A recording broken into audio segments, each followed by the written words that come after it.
This video we're going to talk about preparing for sales objections, which is the key to success in sales. What really derails sales conversations is an objection that comes completely out of the blue. What salespeople do is scramble to find either some kind of satisfactory answer that doesn't really cut it, or they tell the prospect they get back to them later, both of which are really far from ideal.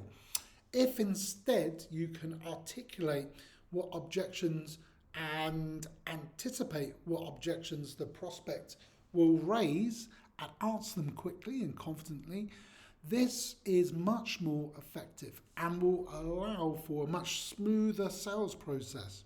So the key is to anticipate and prepare for the objections. Now, it all starts with, as with anything in life, having this positive attitude. Apart from being prepared is coming to sort of encounter with the right attitude.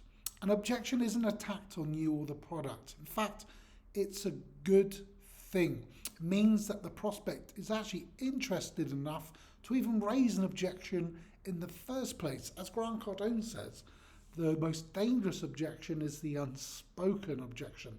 How can you deal with it if they haven't even said it? So remember that the goal is not to sell the product, but to help the prospect make the right decision. Their objections are helping this process. So what you need to start off with doing is really knowing the prospect well. That's the first thing we can do. How well do you know this prospect? If you have made a full customer profile or avatar, you'll be able to guess the type of questions and comments they may have. You'll also know their needs and what is most important to them. So you can address their objections in a really satisfactory way, go above and beyond, and you'll learn this through better experience and better research. But start from day one to sort of building a really solid customer profile, a proper customer avatar. So you know what they think and how they feel, what helps them to take action, what stops them from taking action, what are the goals, results, their grand vision. So know your prospect really well. Next thing is take good notes. Once you start having sales conversations with customers, take good notes on the objections that they raise.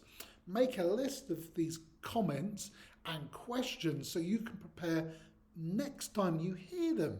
Because believe it or not, customers, if you're selling the same product, service or idea, will raise very similar objections, especially if you have your customer avatar correct. So the benefit of doing this, of course, is you can get ready to answer the same things again in the future.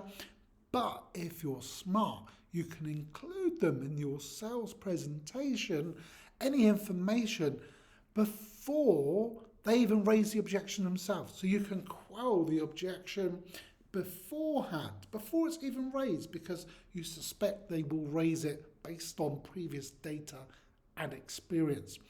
Next thing you can do is know the greatest hits. One way to really anticipate the issues is to get to know what people commonly are concerned about. And the most common are, of course, price.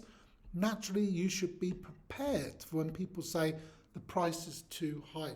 Be ready to explain the value and justify the cost to them.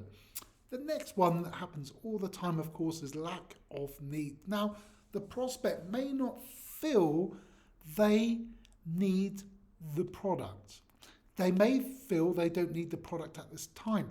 They may feel that it doesn't solve their pain. So make sure you're prepared to deal with this issue. Because again, as I always say, maybe they haven't really understood or heard the value of your product, and that may make them feel that they really don't need it. And if you've done your prospecting right, you should only be talking to people who actually really need your product or service. Remember, not everyone is a buyer for your product, service or idea. The next one on the greatest hit list is trust. You always get a trust-based objection. The main purpose of your sales presentation should be aimed at demonstrating to your prospect that you're trustworthy and your prospect and the product is trustworthy and the company you're representing is trustworthy. And more importantly, the product will function as expected, so they can trust the product as well. So trust is a big one. Have prepared answers to any objections around this, but even better, again, be prepared, put it in your presentation so you can deal with these up front before they even raise them themselves. That's the best way to deal with the objection. And the next one I have for you is create a cheat sheet. Success in sales depends on knowing your product inside out. It really does. The better you know it, the more commissions you can make. It's hard to know everything, and it slows down the sales conversation when you have to check and get back to the prospect with something. There's nothing worse when you say, I don't know the answer, I'll get back to you, and then you have this delay. Now, of course, honesty is important. If you don't know the answer, then you should say, I don't know, and I'll get back to you. But it does sort of dilute the trust they have in you, and also, more importantly, they will see you less of an expert. People only buy from experts. So if you create this cheat sheet, this is a way to have everything there for you. So you can have this as like a easy to see at a glance guide with all the product information. So you can just glance there and get the key bit of information you need to help the prospect, to help the future customer. A cheat sheet is a great way to be really prepared so you can know the product inside out. Next thing to remember, it's a conversation. It's not some kind of fight. It's not a struggle. Keep in mind that you're not disagreeing with or struggling against the prospect. Sales is a collaborative process where you are working together to find the best solution for the customer's needs. You're presenting a possible solution, your product, and working with the prospect to determine whether it's right for them or not. I hope you found this video helpful. If you have, please comment, like and subscribe. Really helps me out.